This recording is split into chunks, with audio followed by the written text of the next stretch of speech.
এবারের নির্বাচন অনেক কষ্টের অর্জন বলে মন্তব্য করেছেন বিএনপি মহাসচিব মির্জা ফখরুল ইসলাম আলমগীর। দুপুরে ঠাকুরগাঁওয়ে পৌর কমিউনিটি সেন্টারে নির্বাচনী জনসভায় তিনি একথা বলেন। ফখরুল ইসলাম আলমগীর বলেন, ভোট একটা আমানত, তাই আমানতের খেয়ানত করা যাবে না।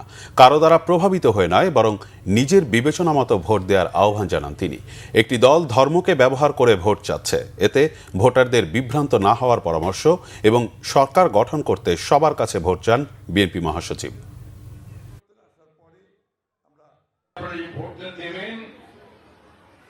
নিজের বিবেচনায় সঠিকভাবে ভোট,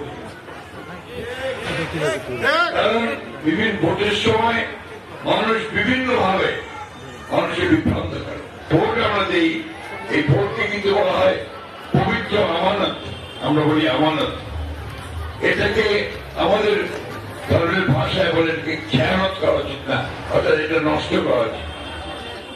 আমরা সেই ব্যক্তিকে ভোটটা দিব যে ব্যক্তি সঠিকভাবে সেই ভোটের মর্যাদা রক্ষা করবে।